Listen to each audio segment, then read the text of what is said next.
Hola corazones, bienvenidos a todos a mi canal Milagrosamente. Hoy vamos a continuar con la lectura del manual del maestro de un curso de milagros, concretamente con el punto 21.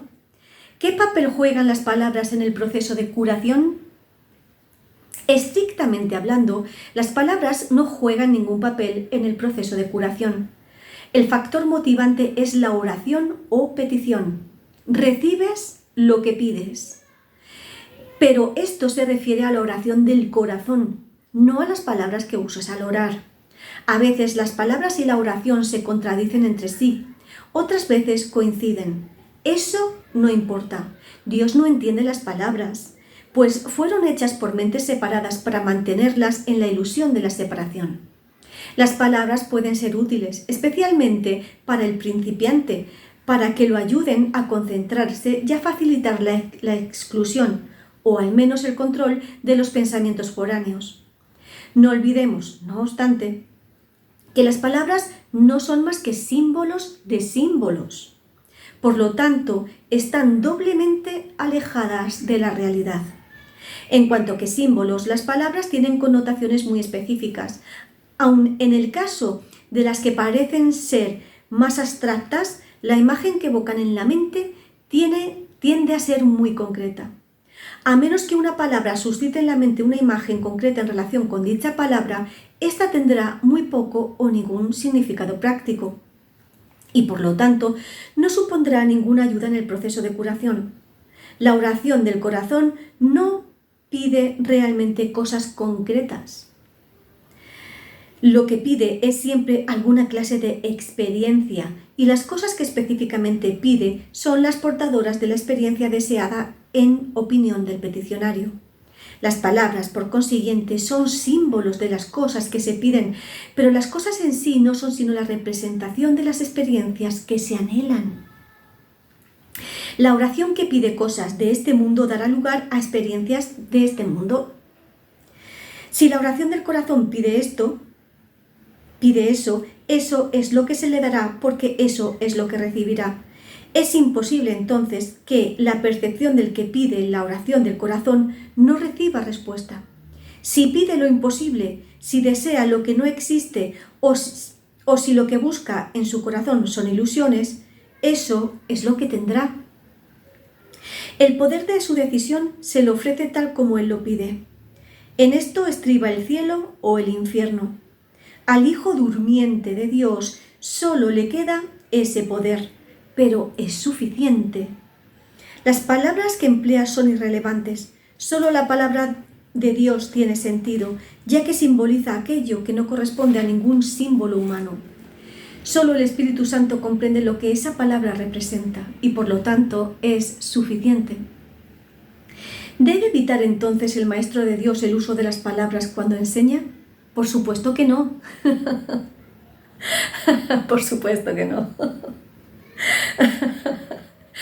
Son muchos a los que aún es necesario acercarse por medio de las palabras, ya que todavía son incapaces de oír en silencio.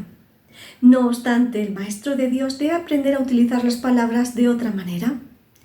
Poco a poco aprenderá a dejar que las palabras le sean inspiradas, a medida que deje de decidir por sí mismo lo que tiene que decir. Este proceso no es más que un caso especial de la lección del libro de ejercicios que reza: me haré a un lado y dejaré que Él me muestre el camino. El Maestro de Dios acepta las palabras que se le ofrecen y las expresa tal como las recibe.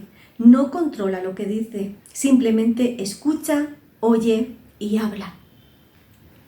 Uno de los mayores obstáculos con los que el Maestro de Dios se topa en esta fase de su aprendizaje es su temor con respecto a la validez de lo que oye.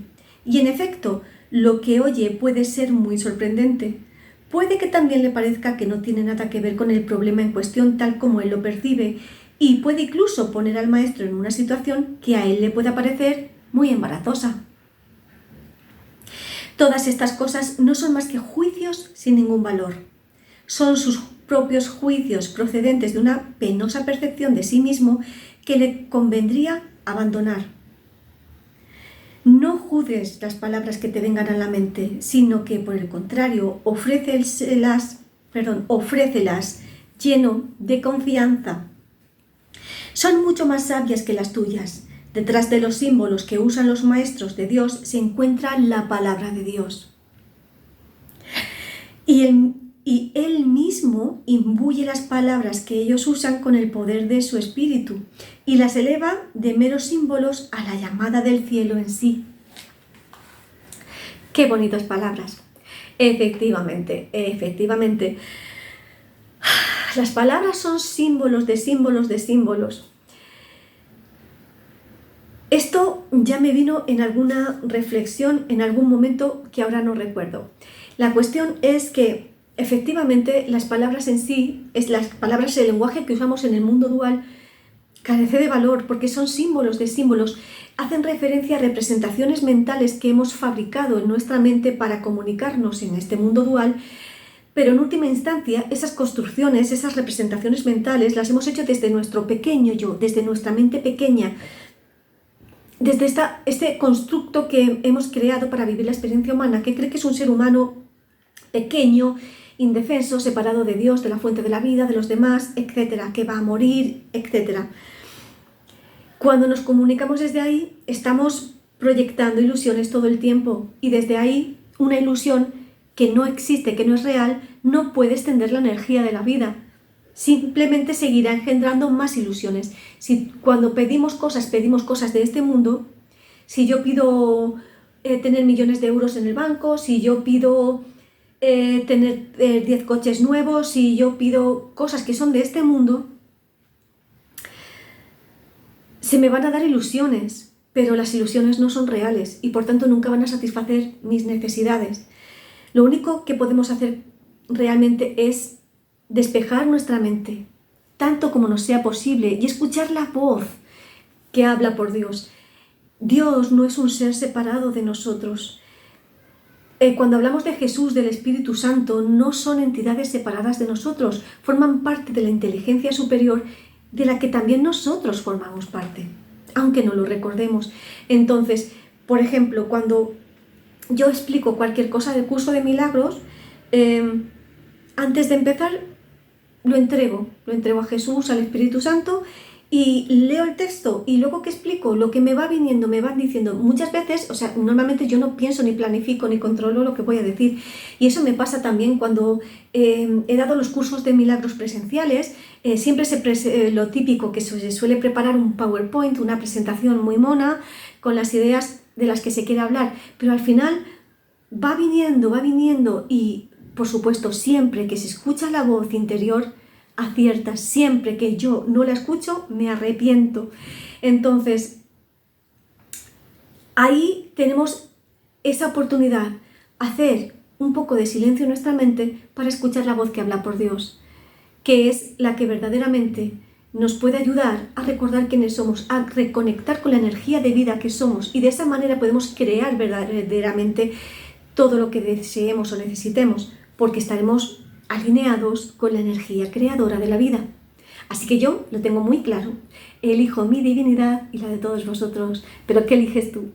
Gracias de todo corazón por estar ahí. Hasta la próxima.